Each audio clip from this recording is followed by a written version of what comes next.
It's no surprise that in the MCU that Thor and the Incredible Hulk's character have become extremely goofy. And many people have asked me, how would I fix their characters if I was a writer in the MCU? And after weeks of procrastination, I'm finally going to make this video. But before I get into it, don't forget to like, comment, and subscribe, and hit that bell up top so you get notified of the latest and greatest videos. Now, starting from the events of Iron Man 1 all the way up into the first Avengers movie, the Incredible Hulk was pretty much perfect. There's really not much I would change except for one minute detail. I will put Betty Ross's character in Avengers 1 and actually make her the reason why the Incredible Hulk or Bruce Banner went back to help the Avengers in the first place. This would not only establish her as Bruce's love interest, but also have her act as his moral compass. I would have her be one of his main motivations to be a hero like she is in the comic book. And this off-screen relationship will continue all the way into Age of Ultron. In Age of Ultron, this is arguably when the Incredible Hulk's character started going downhill. In Age of Ultron, I would completely axe the storyline between the Incredible Hulk and Black Widow. And I would once again replace Black Widow's character with Betty Ross, making sure that the Beauty and the Beast theme is very much so alive between them. And within that movie, when Jarvis was murdered by Ultron, I will make it so Bruce's character discovers a file from Tony Stark hidden within Ultron's programming. And this file is marked the Illuminati. That's right, in this file, Tony has contingency plans for the Incredible Hulk in case he goes on another rampage. And Bruce discovers this, as well as him being a part of a group called the Illuminati, which would perfectly tie in the Fantastic Four and the X-Men. Now, once Bruce discovers these, he does keep it to himself because he thinks that the Incredible Hulk is rather dangerous. And even though it is kind of a messed up thing for Tony to do, it is necessary for the protection of the planet. So after that, things in the movie will continue as they normally did, all the way up until Iron Man and Hulk's Hulkbuster fight. In this fight, when Wanda takes control of the Incredible Hulk's mind, I will make it so that he not only battles Tony, but he almost kills him. And right before he does, this sparks an internal monologue between the Incredible Hulk and Bruce Banner, like in Earth's Mightiest Heroes. They begin to have an on-screen monologue where the Hulk reveals that Wanda really wasn't in control of his mind. She was only the spark that lit the gasoline for the fire of his rage that had been burning in his soul this entire time. The Hulk tells Bruce that he only uses him as a weapon, but the Hulk mainly comes out in protection of Bruce. He begins to tell Bruce that him, along with the other heroes, only use him for his power, and that they're no different from General Ross or the government, because no matter how much good he does, he will always be seen as a monster, and that whenever he gets a moment of peace, a moment of relief, he's gone. When he's finally happy or he finally calms down, he receives into the darkness of Bruce Banner's mind. Bruce then tells him that he's partly right, that he is afraid of the destruction that he causes and the people that he may hurt. Then he tells him to prove him wrong and that he only has two options: be the hero that he wants to be or the monster that people already think he is. And they both look at each other, with Bruce saying that I think you know what we have to do. And just like that, the monologue inside their mind is over, and it cuts back to Hulk transforming into Bruce Banner. After that scene is over, things in that movie unfold how they normally did all the way up until the helicarrier. I'm referring to the scene where the Incredible Hulk decides to leave Earth. In this scene, it's now revealed that in that internal monologue, what they were talking about was them leaving the planet. It's revealed that that is the thing that they must do. And in this scene, the person on the other end of that telecom, instead of Black Widow, is now Betty Ross. She's asking Bruce, where are you going, to turn the Quinjet around, but he just cuts off the monitor. Because in Bruce's mind, him going to a remote planet kills two birds with one stone. It lets him and the Incredible Hulk live their life in peace, and relieves him of the constant fear that the Incredible Hulk will one day hurt someone, especially someone he cares about, i.e. Betty Ross. Now, here's when things really get crazy. Once Bruce and the Incredible Hulk leave the planet, they get sucked into a wormhole and the events of Planet Hulk happen, which means Thor Ragnarok is kind of scrapped. And I say kind of because those events that happen in Thor Ragnarok would still happen, just in a different movie. Trust me, it's all gonna make sense. So once the Incredible Hulk lands on planet Sakaar, all the events from Planet Hulk proceeds as normal, especially one of the most important battles, his battle with the Silver Surfer. But in the movie, I will really foster a friendship between the two, because in a way, they are essentially both used as weapons. And at the ending of the movie, I would have Silver Surfer say, and I quote, "It's been fun, and in this journey I have gained a friend, but I have to still meet my master, because the longer I am away, the more lives are in danger from his hunger." And I will have the Silver Surfer fly off, and that will be a perfect tie-in for Galactus later. And after the end credits go off, it cuts to Thor using the Bifrost to teleport himself into the Incredible Hulk's throne, asking him to help him defeat the ultimate evil, Hela, and prevent Ragnarok.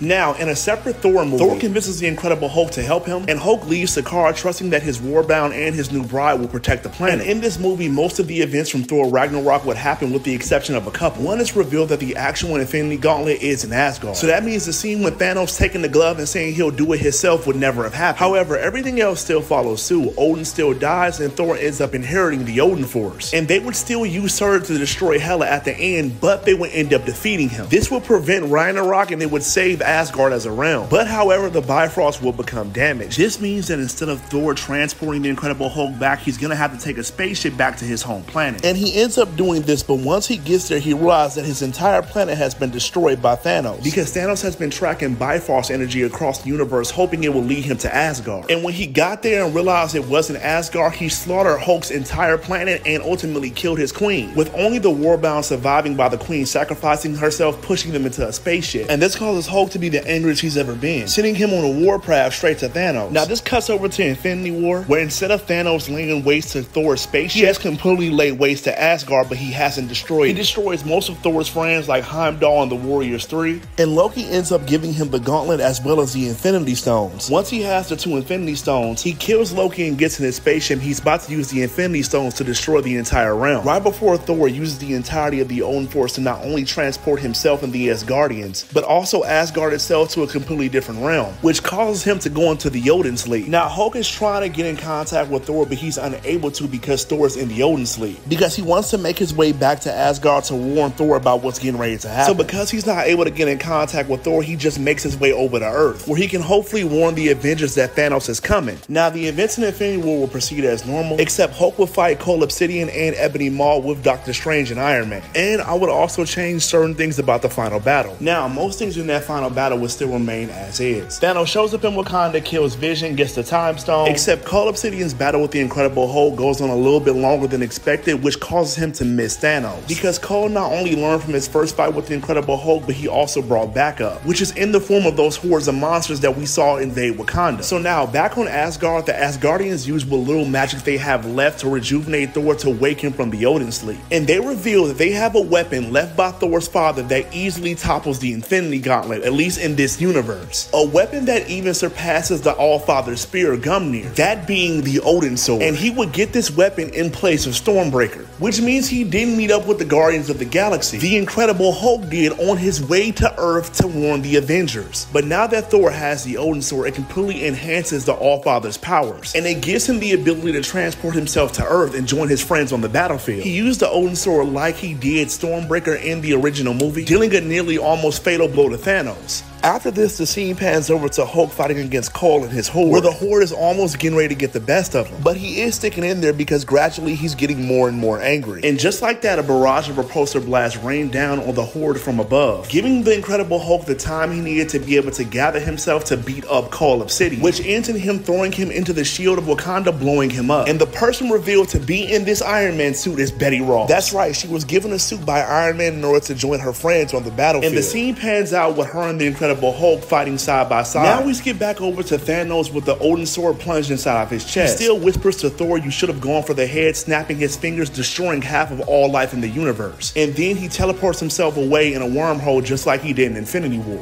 And one of the people that he ends up snapping away is Betty Ross. She fades away in the Incredible Hulk's arms, referencing a panel in World War Hulk, where a child who was destroyed by a nuclear explosion fades away in the arms of the Queen. And instead of the Incredible Hulk going into a rampage, he goes into a state of grief. The mixture of rage and grief actually makes him recede into the mind of Bruce Banner, forcing him to transform back. In this moment, he locks himself away because he truly doesn't have anything left. And this leads us into Endgame. Now, once again, most events in Endgame proceed as normal. They find Thanos and Bruce probably beats him up a little bit more for killing Betty, but Thor ends up delivering the killing blow with the Odin Sword. Now, here's where the big changes start to happen, like the really big changes. Instead of Thor being overweight and playing Fortnite all day, I would have him go back to Asgard and develop a drinking problem, because he would feel responsible for the genocide that happened throughout the universe. And drinking is not only the way he deals with his problems in the lore, but it's also the way he deals with his problems in the comic books. This would keep the serious dark undertone to his character instead of making him goofy. And the person that would do the snap instead of the Incredible Hulk would be Thor. Because the Hulk doesn't want to come out, Thor is the only person left that's powerful enough to be able to do the snap. And this makes more sense because it's his redemption arc. He feels responsible and this is his way of undoing it. So Thor will perform the snap and end up losing his arm. But however, he'll return to Asgard where his arm will end up getting replaced with pieces of the Destroyer arm, which would give us probably the most badass looking Thor of all time. Because a similar situation like this happened with old King Thor. Now, once all the time travel stuff happened, Bruce would have his run-in with the Ancient One, where she would help heal the wounds between him and the Incredible Hulk. She would tell Bruce that she senses great grief inside of his soul, and this grief is masked by a cover of anger. She would then astral project herself along with Bruce and the Incredible Hulk all together, and she would help them them realize that they are two halves of the same whole. That it's because of the Incredible Hulk and Bruce Banner that they not only experience great loss, but also great love. That in their journey as one, they have come across great friends and great family. She would tell the Hulk to stop looking at Bruce as his vulnerability and as his weakness, because only through his vulnerability and pain was the Hulk able to be born in the first place. And she tells Bruce to stop looking at the Incredible Hulk as a weapon of mass destruction, because the Hulk has ultimately been Bruce's guardian, not only to him but also his friends and family. He's protected Bruce from things he would normally not be able to handle on his own, and if not for him, who knows how many lives would have been lost along the way. So now that their wounds are healed, the Hulk is ready for a fight, and the movie proceeds as normal all the way up until the final battle. That being when the Hulk lays eyes on Thanos, he immediately goes into Worldbreaker Hulk, beating him into the ground and giving him the fight of his life, helping Thor and the rest of the Avengers put an end to his tyranny. And that, my friends, is how I will fix the Incredible Hulk and Thor. Now guys, if you don't understand some of the references I made, like World War Hulk and the Odin sword, I have videos on both of those, and I will definitely be dropping the link in the description box. And if you guys stuck with me this long, thank you so much for the support, and I really appreciate you. Until next time, my fellow Avengers, peace.